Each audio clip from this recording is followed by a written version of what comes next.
So, how are you getting on? I'm ready to take notes.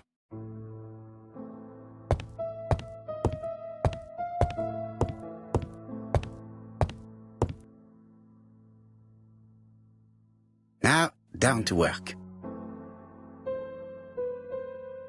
All of this needs putting in order a little.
If someone has tried to get rid of these documents,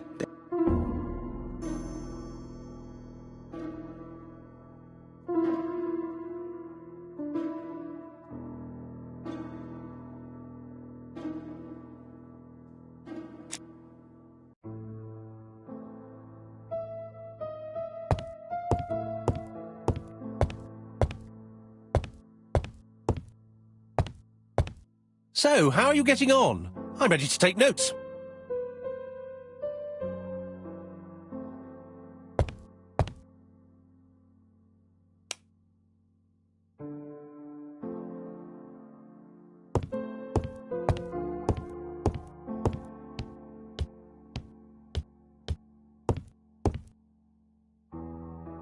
I've finished with this subject.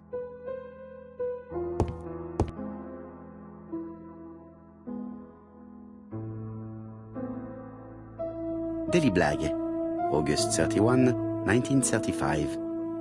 Moustache at half-mast. Poirot's repeated failure in ABC case. Sometimes small things troubled great men.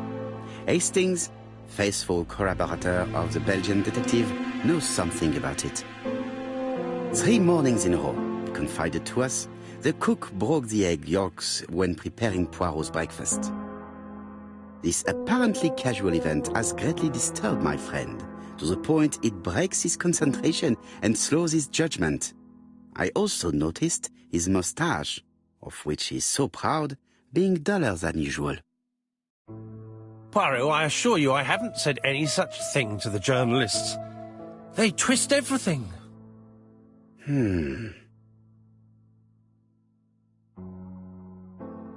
Royal Mathematical and Statistical Society's Bulletin, September the 9th, 1935. The Alphabet Murder, a methodical madman. It's highly probable that the alphabet murderer will kill again.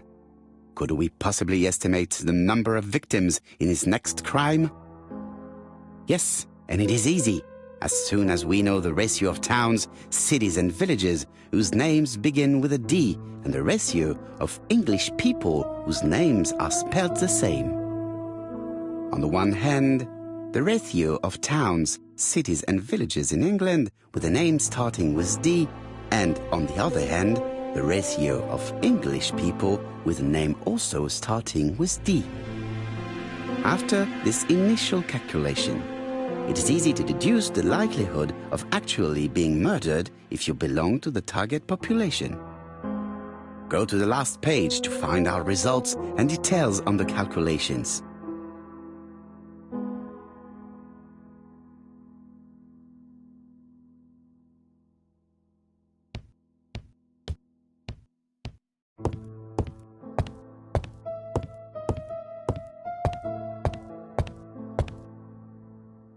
Now, down to work.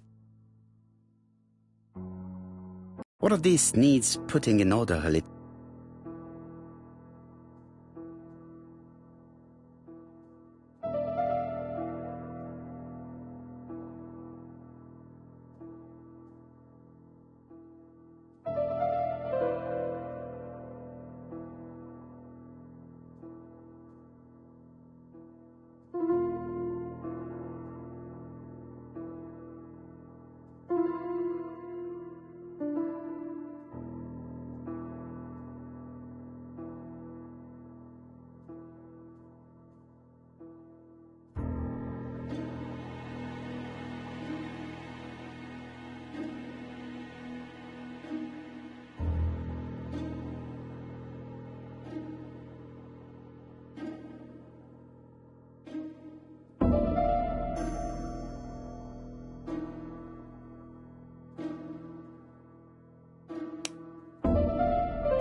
Poor Mr. Poirot.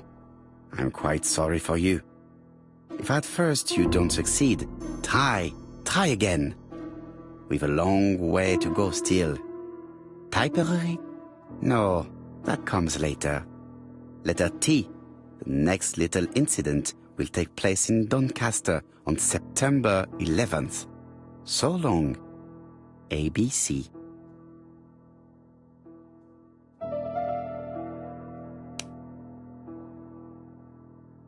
If someone has tried to get rid of these documents, they may be important.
This page is finished.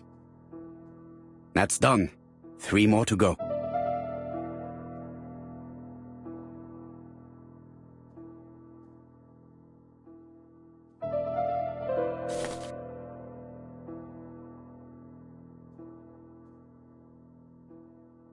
This page is child's play.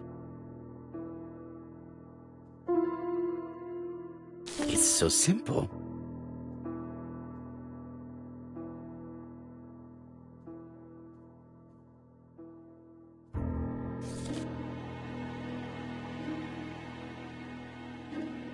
This page is finished. And that's 2 done. It's easier than I thought.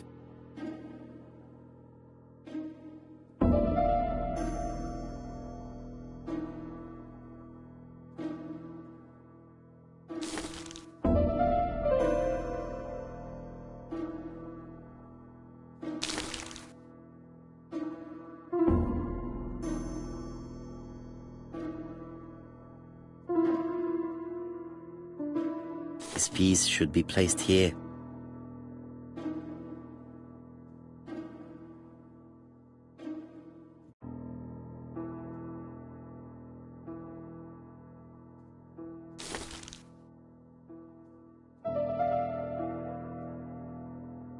This page is finished.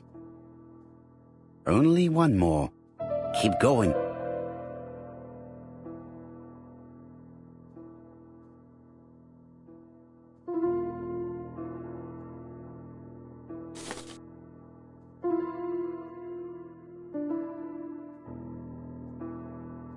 This does not look too difficult.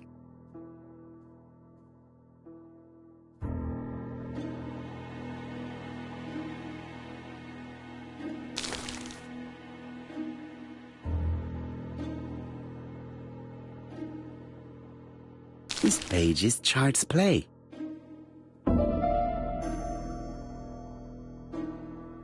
This page is finished. All the pages are reconstructed.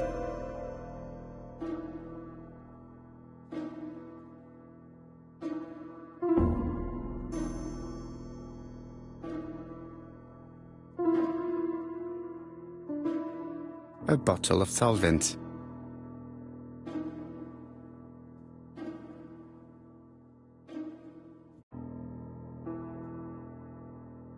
All the pages are reconstructed.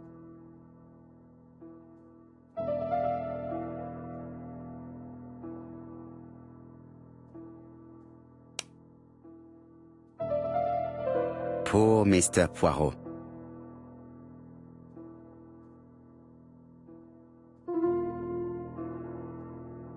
A dry cloth.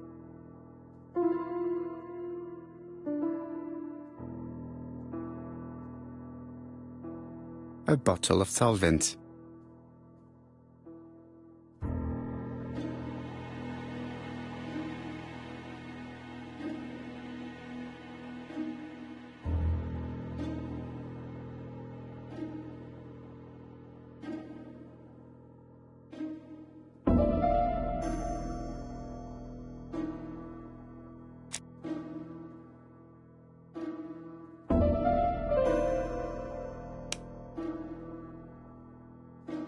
If someone has tried to get rid of this dope.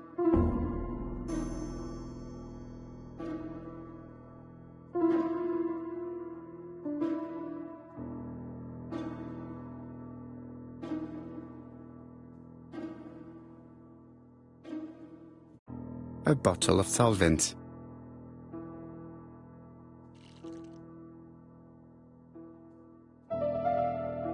The cloth is now soaked with solvent.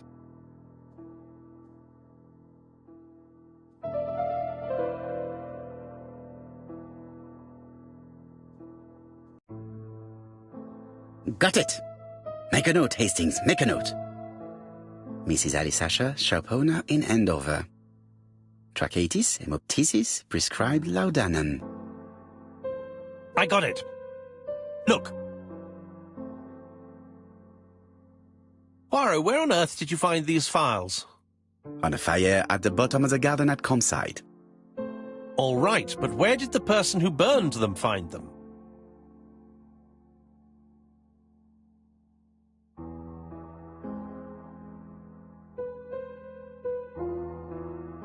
Alice Asher, shopkeeper in Andover. Tracheitis, hemoptysis, chronic cough with loss of blood. Prescribed laudanum-based cough medicine. Betty Barnard, waitress in Bexhill. Chronic bronchitis causing dysphonia. Advised to stop smoking. Alexander Bonaparte Cust. War wounded, mustard gas and head trauma. Pulmonary emphysema. Hemoptysis. Coughing fits with blood. Suffers from absences and amnesia. Alexander Bonaparte Cust. War wounded, mustard gas and head trauma. Pulmonary emphysema. Hemoptysis. Coughing fits with blood. Suffers from absences and amnesia.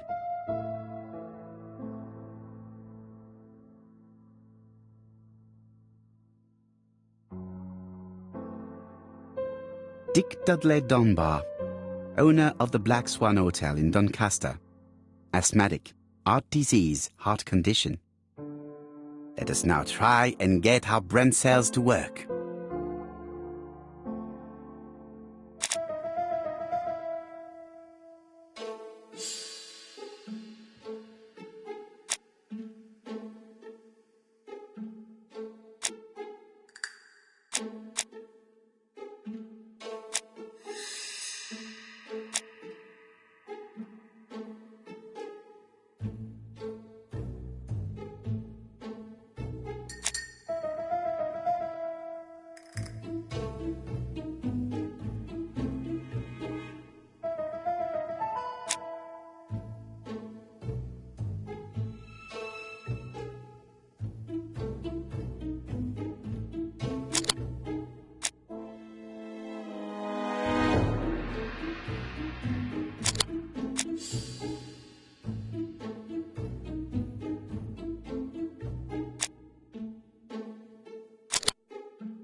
The burned documents are medical records, and without a doubt they come from Clark's archives. First of all, because all the patients have throat conditions. And secondly, their name starts with either A, B, C, or D, and it is precisely the files that match these letters that have been tampered with. But why burn these files?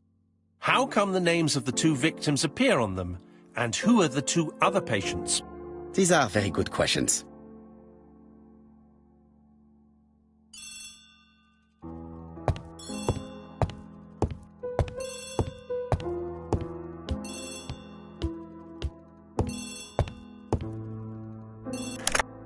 Hello, Poirot? Any news, Chief Inspector? You wanted a stocking seller? We have one. Reported by his landlady who thought he was behaving suspiciously. He has the most unbelievable name.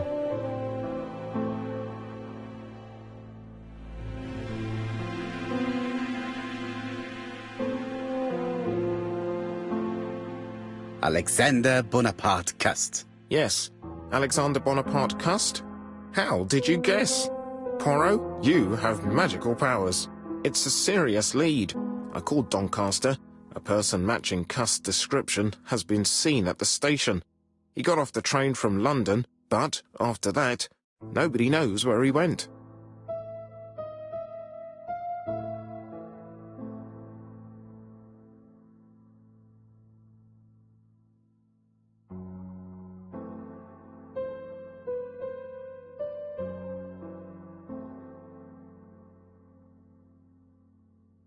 Look for him at the Black Swan Hotel. What? How do you know he's there? Trust me, Chief Inspector. You appear to be very sure of yourself. Very well. I'll call the Black Swan straight away. The owner is going to get a shock when he learns that there's a murderer under his roof. Do your best, Jap. You can count on me. Hastings, everything is at stake. With a little luck, our main suspect will soon be under lock and key.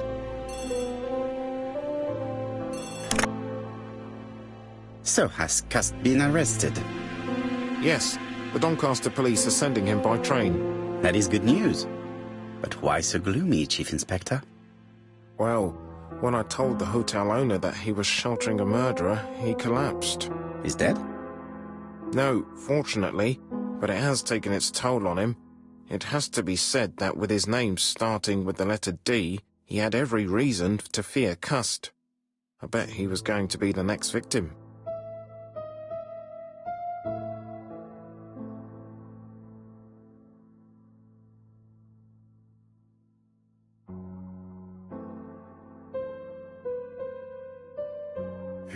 Chief Inspector, I believe that I share responsibility for this incident. What do you mean? I saw Mr. Dunbar's medical records. His heart was weak. I should have warned you. It's very honest of you to tell me that, Poirot. I appreciate your gesture. Please keep me informed of his progress. You can count on me. I'll do what's needed. I will visit him at his bedside when the killer is caught. That's typical of you, Poirot. We should focus on the next part of the investigation in order to avoid other incidents. While we're waiting to question Cust, we could search his room in London. Where does he live? The Marbury Guest House? I'll see you there. Yes, but start without me. First of all, I have to sort out a few details for Cust's transfer. I understand. À bientôt. Hastings, we are making good progress. Please go and search the room of our number one suspect. With pleasure. I did have a dentist appointment, but I'll cancel. The dentist. So that is why you were so nervous and bad-tempered. A visit to the dentist is never an enjoyable prospect. But an unavoidable one. Go to your appointment, Hastings. I will manage on my own.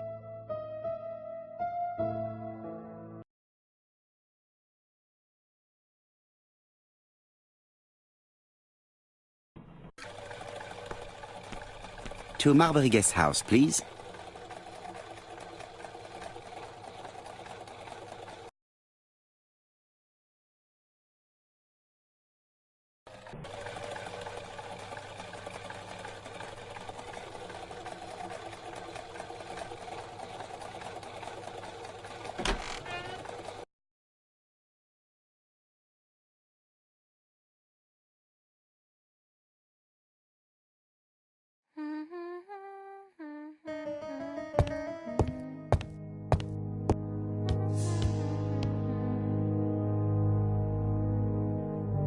How do you do? You must be Mr. Hercule Poirot.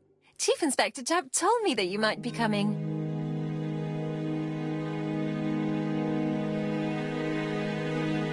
Madame, you may be of valuable help to me. It would be my pleasure to help you. Will there be some journalists there as well? I think you might even be interviewed. You are a key witness.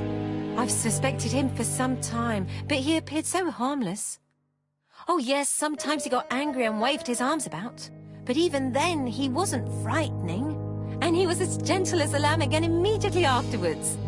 It was only this morning that I understood. He told me he was going to Cheltenham, but my daughter saw him at Euston Station. It's not the right station. To get to Cheltenham, you have to take the train from Paddington.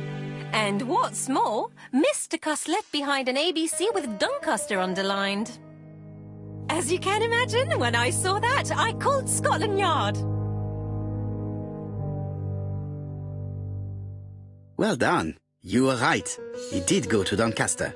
So I was right to warn the police. Tell me, did you have any other reason to suspect Mr. Cust? Well, he's odd. Sometimes he coughs really loudly and complains that his throat is burning, and sometimes he talks to himself and stares into space. He told me that it was because of a wound he got in the war. His head hasn't been quite right since, he said. And then he was in Churston when that millionaire got murdered. I found his train ticket when I washed his coat. He didn't want me to wash his shirt. He washed it himself. But I did see big brown stains on it.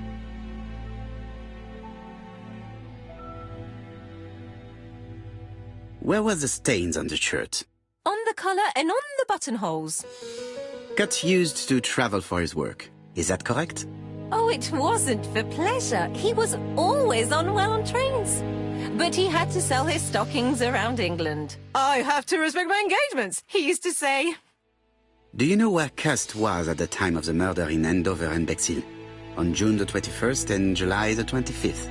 No, I don't know. That was a while ago, you know. But surely you keep a register. It won't do you much good. Mr. Cuss rents his room for the year. If he goes away for a few days, I have no reason to make a note of it. Ah! I remember one thing.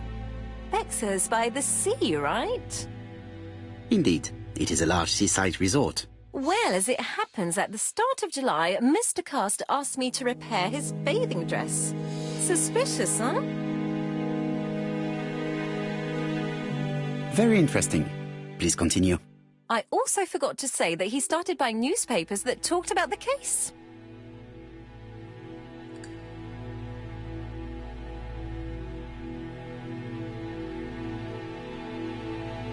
Which newspapers? The evening ones and the daily ones. That will be all for now. I'm going to take a look at his room. Take the key on the counter.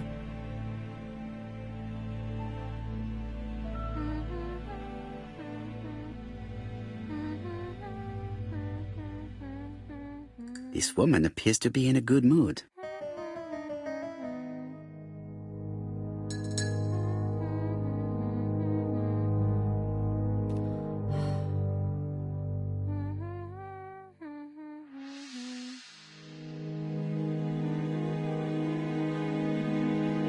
Mrs. Marbury is in a good mood.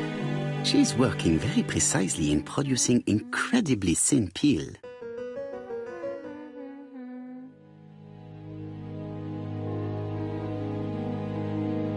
It looks like I've found the real master of this house.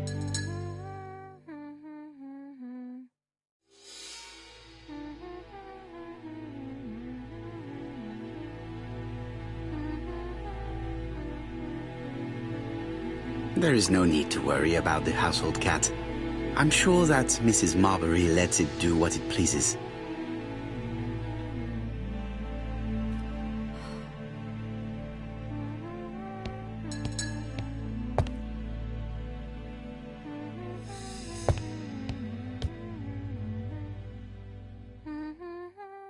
I should check the register.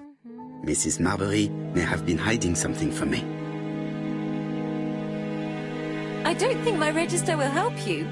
Mr. Cuss rents his room all year. If he goes away for a few days, I have no reason to make a note of it.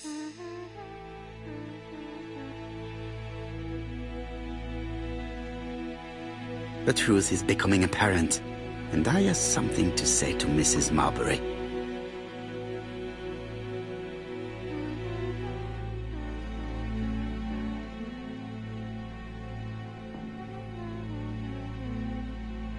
Mrs. Marbury, if I am to believe the register, you rented room 306 to a certain Mr. Fishman on the day of the Bexhill murder? Room 306 is Cust's room. Can you explain yourself? Yes, I remember. Just for one night as a favour. Mr. Cust was away, all my other rooms were taken, and poor Mr. Fishman had nowhere to go.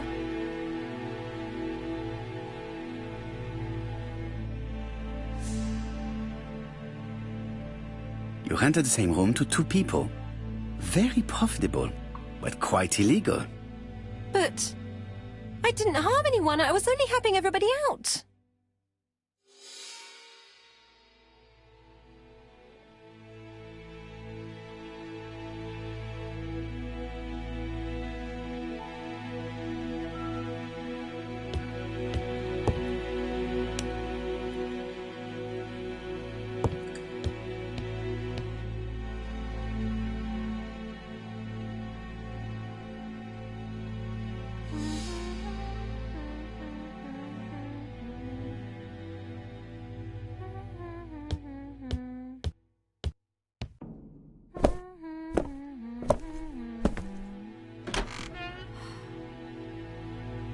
It is not the right time.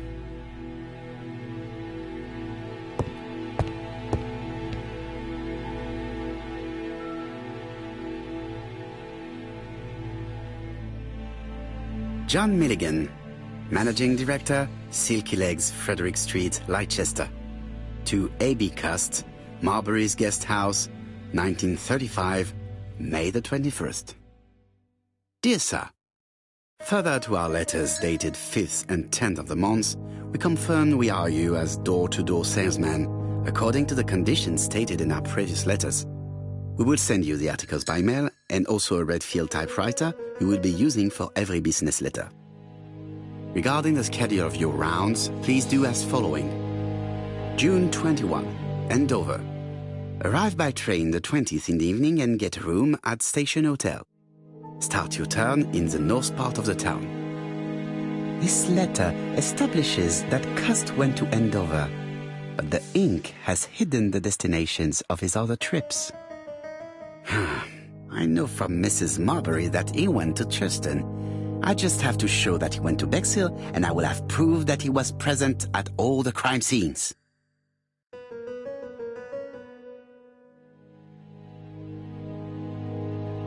Did Cust drop it when he opened the window, or was it Mrs. Marbury while she was cleaning?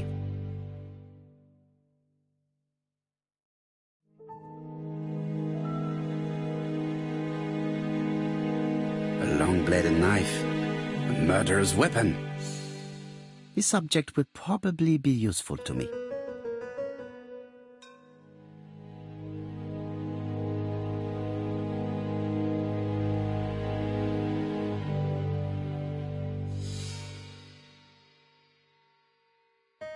I have to get the ribbon.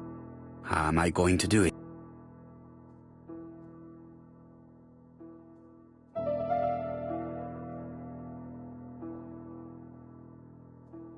Something is blocking the ribbon. The ribbon is jammed. I have to start by freeing it.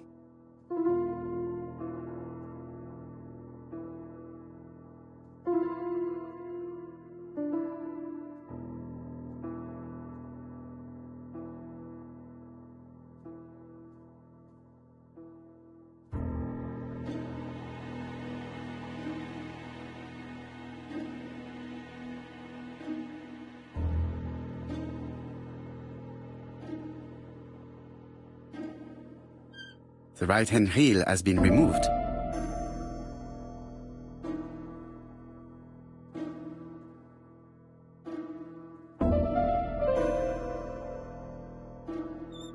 The left-hand heel has been removed.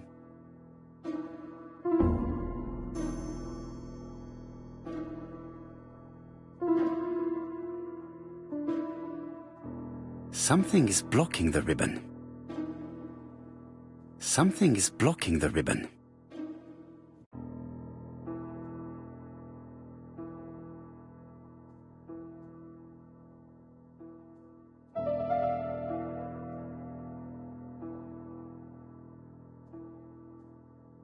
Something is blocking the ribbon.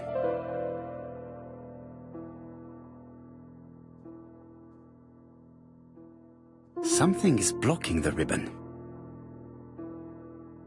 Something is blocking the ribbon.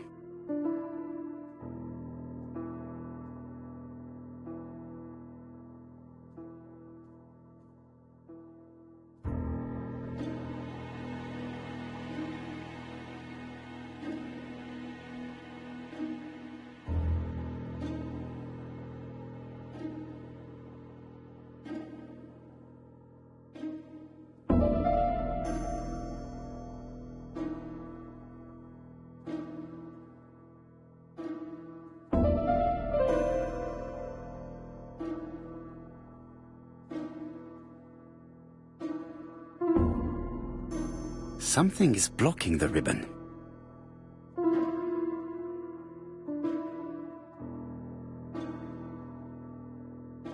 Something is blocking the ribbon.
Cast is parsimonious.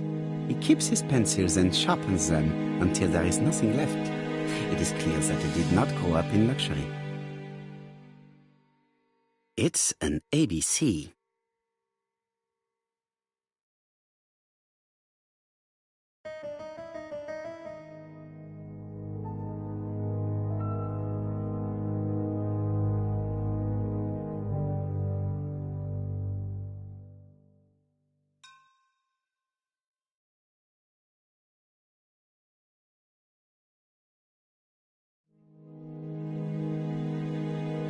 How awful. This place is a real mess.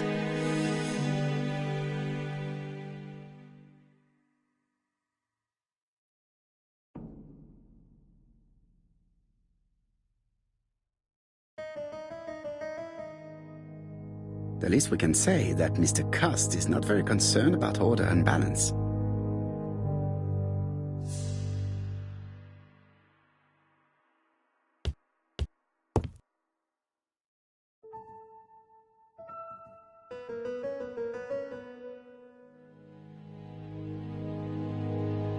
Laudanum Cameron's Chemists. Laudanum, a medicine for coughs. It is what Dr. Clark prescribed for Mrs. Asher. This subject will probably be useful to me.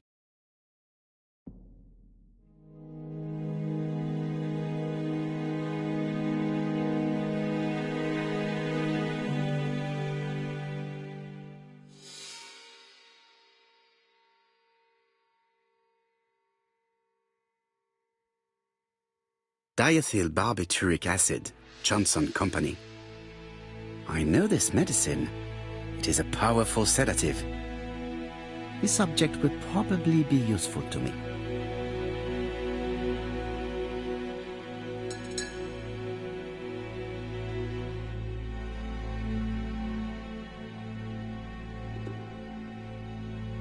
Trousers, white shirts.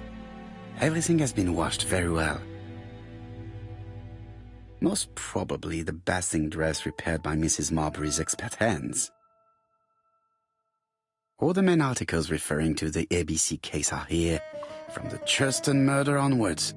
Nothing before that date. The Bexhill Daily paper, dated from the day of the Bexhill murder.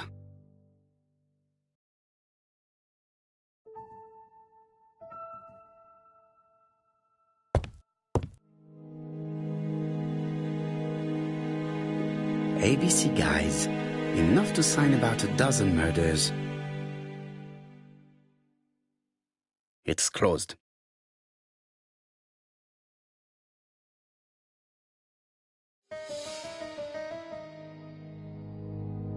It's closed.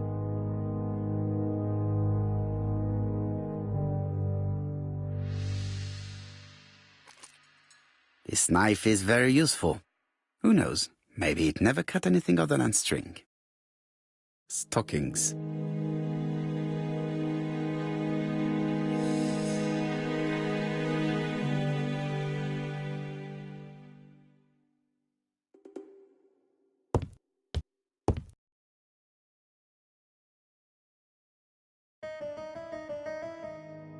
I have to get the ribbon. How am I going to do it?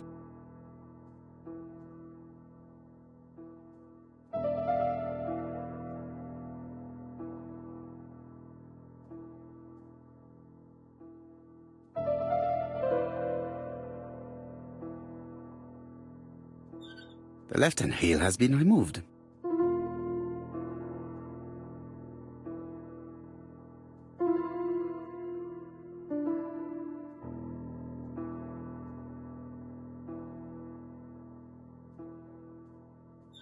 The right-hand heel has been removed.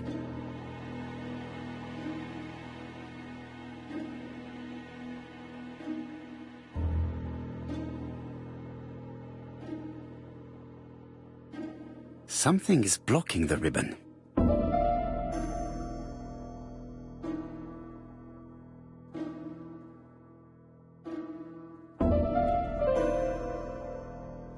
And here is the ribbon. Let us see if it was indeed used to write the letters sent by ABC. I only need the ink ribbon for my inquiry. I will let Jack clean the keyboard if he wishes.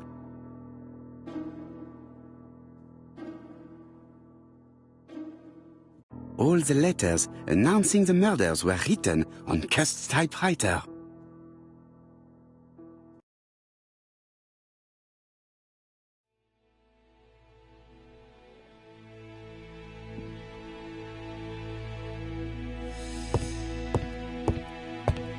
It is not the right time.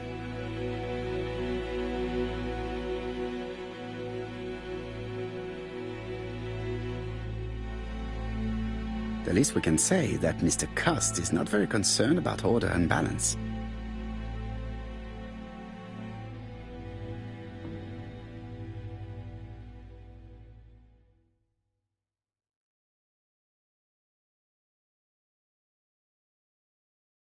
This key bears the number 306.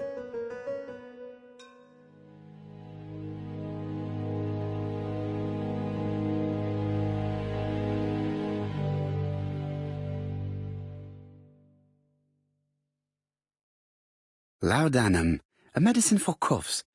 It is what Dr. Clark prescribed for Mrs. Asher.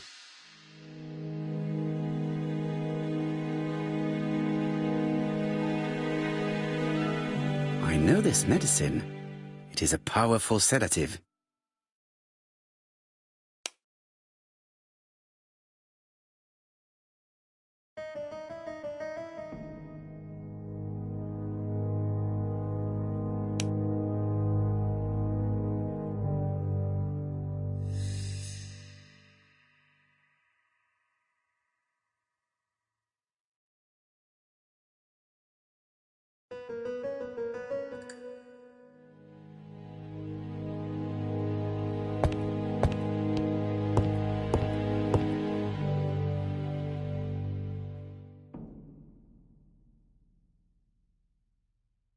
It's an ABC.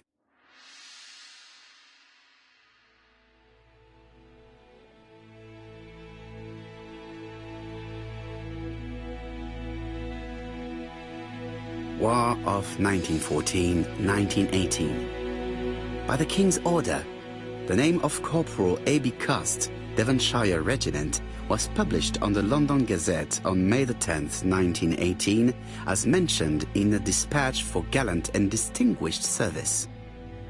An army dispatch, wounded on the Somme front, victim of a gas attack.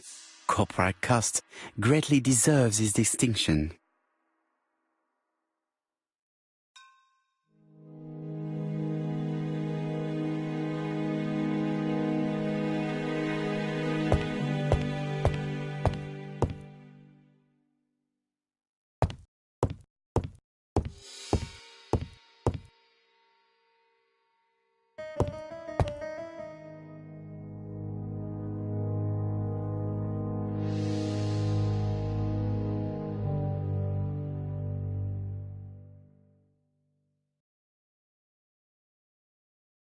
The least we can say that Mr. Cust is not very concerned about order and balance.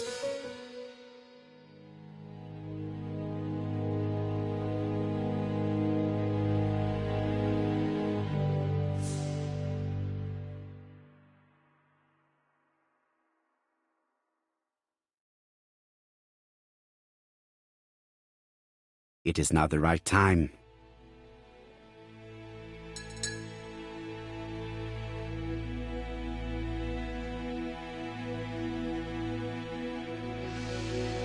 Stockings.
The register shows that Cust did not sleep at the guest house on the day of the murder.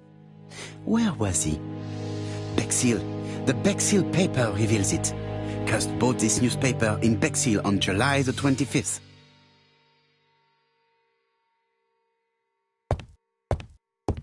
It is now the right time.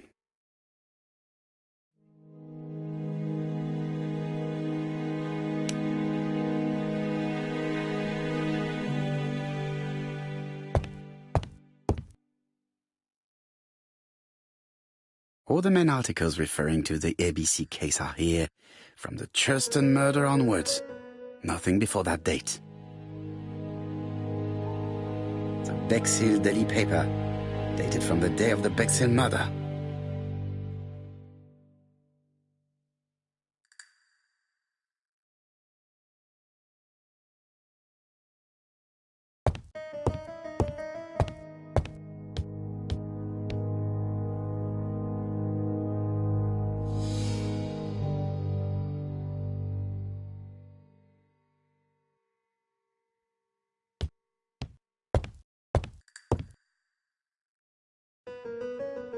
This dark stain. It could be blood, but goodness knows how long it has been there. No use continuing the inspection of this room. I've seen all there is to see.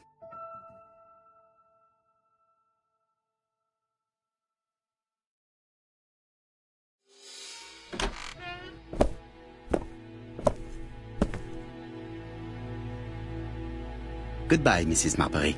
Thank you for your help. Bye. Ah, Chief Inspector. I was about to leave. Good evening, Chief Inspector. Welcome. Please excuse me, I must go to the kitchen. I'll leave the key of Mr. Cust on the counter. I'm sorry I'm late. I've spent ages with the Doncaster police. And you? I have established one fact. On 3 occasions, Cust was at the scene on the day of the crimes.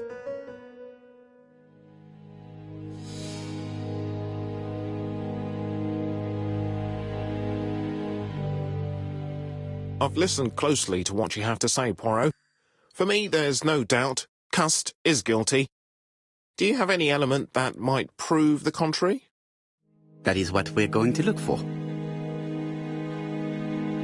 Let us now try and get our brain cells to work.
The evidence against Cust is overwhelming. His presence at the scenes, the knife, the blood-stained shirt, the ABCs in a box.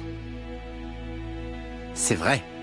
However, the blood Mrs. Marbury saw on Cust's shirt may have been his own. According to his medical records, he suffers from hemoptysis. The murderer cut Sir Carmichael's throat from behind, and the blood spurted outwards. You would expect the murderer's shirt to be stained on the sleeves, not on the buttonholes. Yet we see quite the opposite. You would expect the murderer to keep the newspaper articles about his crimes. But Cust's collection starts in Cheston, as if it discovered the case rather late. I agree it's troubling, but it doesn't change my mind. There's small details that we should be able to clear up by questioning Cust. When can you talk to him? Doncaster is sending him to us on the first train. Are they questioning him already? He says he can't remember a thing. It's plausible. Doctors say he suffers from absences and amnesia. Mrs. Marbury has confirmed this. He may have done the murders in an altered state. A familiar situation. It's not enough to clear his name. Dr. Thompson insisted that even if you don't know what you're doing, you never commit a murder without wanting to. Très intéressant. I shall remember that. Right. I'll go and examine the suspect's room. Chief Inspector, I took the liberty of removing a few clues to examinatum. All right, we'll discuss them tomorrow. In the meantime, I'm going to see if you've missed something.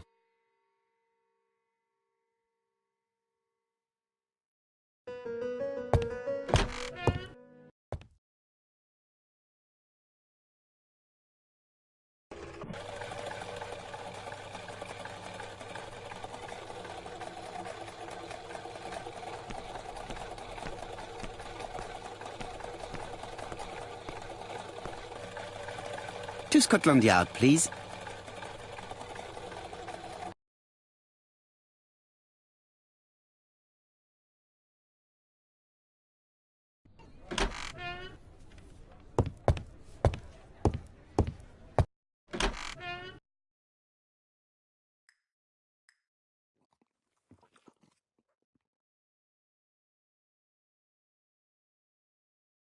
This man is not in good shape.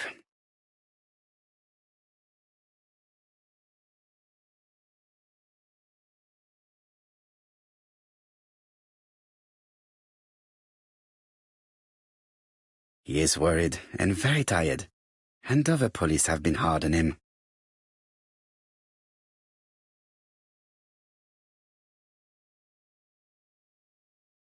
What do you want from me?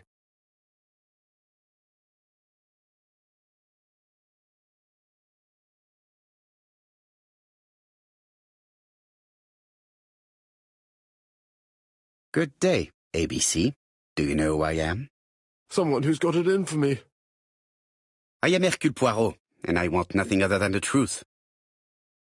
Ah, you're the detective.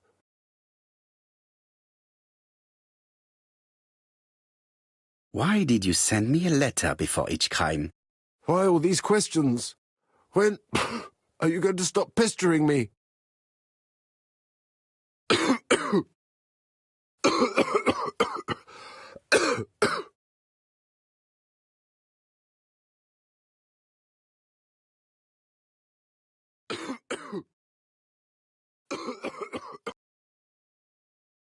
Laudanum, a medicine for coughs.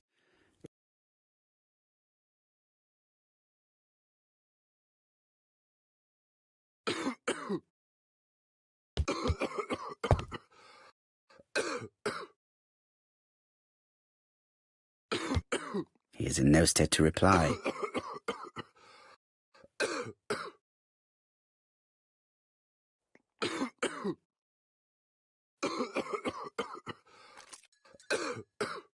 Take this. It will help you. Thank you.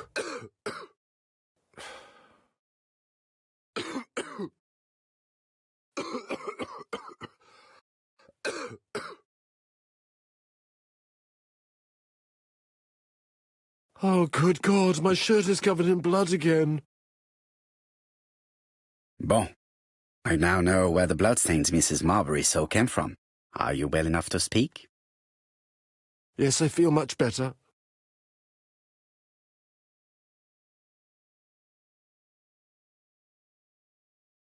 Why did you send me a letter before each crime?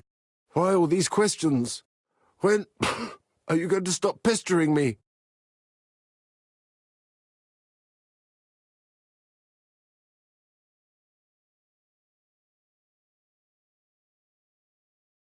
Maybe you forgot that you wrote these letters. Yes, it's true. Sometimes I forget. Maybe I did type them.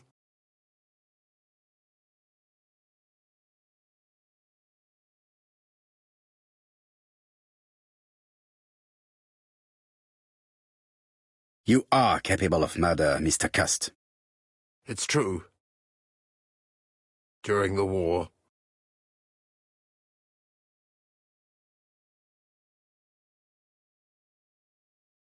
You suffered during the war. It's true. I was wounded. I suffered. But the army was the only place I didn't feel inferior. No questions. Just orders to follow. But ever since you were wounded, you have absences, bouts of amnesia. And headaches. Professor Clark treated you.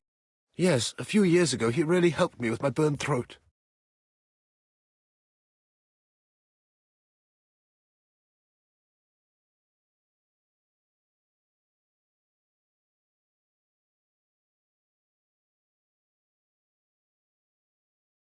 But you killed him, as well as 2 other people.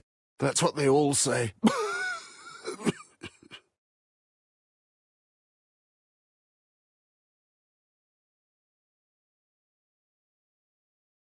You were seen at all the crime scenes. Yes, I was. I travel a lot, but not for pleasure. I am terribly unwell in trains. But I had to respect my engagements. My employer gave me very precise written instructions about the towns I had to visit. Let's see. The company you claim to work for, Silky Legs, has never heard of you. And as for these letters they sent you, they were written on your own typewriter. The company sent me the typewriter when I started working for them. Yes, but the letters were received afterwards.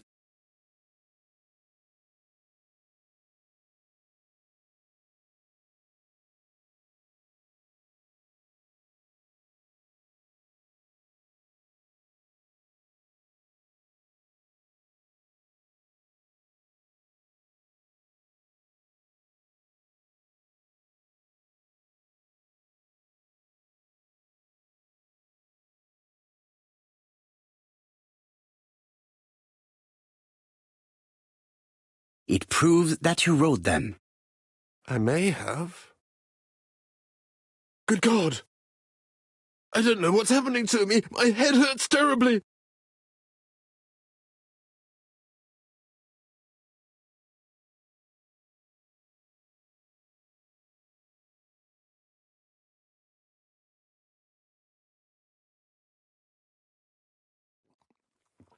He is prey to a terrible anxiety. Is it remorse? Or simply the pressure of the questioning and the train journey?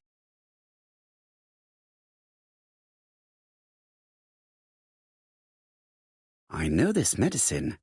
It is a powerful sedative.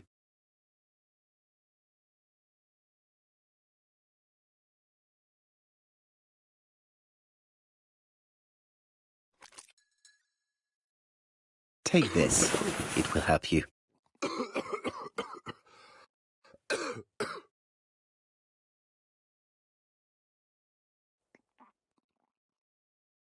Oh, I think I'll be fine. Let us see, Cust. Look at me. You know very well that you committed these murders? Yes, I know. But I'm not wrong in saying that you do not know why you committed them. No, I don't.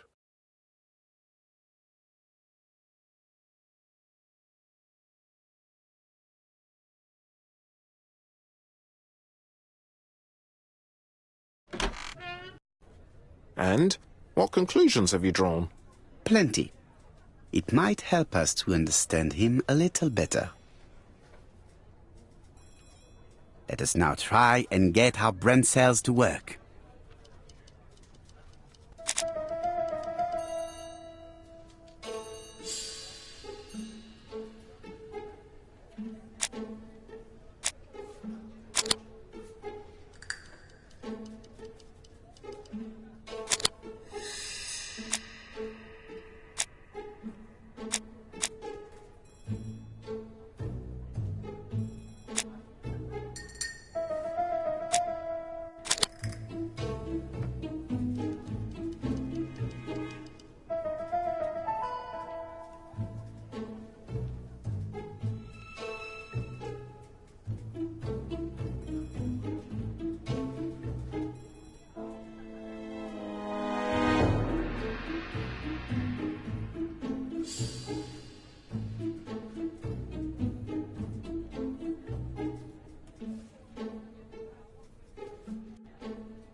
I don't see any clearer than before. This is worse. There is one point to highlight. C'est curieux. Cust admits that he killed, but he does not know why. What did Dr. Thompson say? Even if Cust killed while in an altered state, it still must have been his deepest desire. He must have had a motive. Let's keep it simple. Never mind his motive. He confessed. But you see, he can confess to anything and everything. He denied the murders and then confessed to them. He confirmed that he never typed the letters. Then, with great ease, I managed to get him say quite the opposite. Come on, he behaved like a guilty man. He lied to his landlady. Because deep down he believes himself guilty. From the papers, he noticed that he had always been at the scene of the crimes. He must think that he killed and then simply forgot what he had done. How can you be so sure? Let us look at his psychological profile. You will understand my point of view. Let us now try and get our brain cells to work.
You see? Cust's character is quite the opposite of the murderer's. But if he's a madman, can we really talk about his character? You know very well that our murderer does not behave like a psychopath. Apart from the signature, there is no ritual or repetition in the choice of victims. Very well, you're right as always. So we have no confession, no culprit, no suspects, nothing. And all that after 2 months of inquiry? What should I do? Have faith. Just give me 24 hours.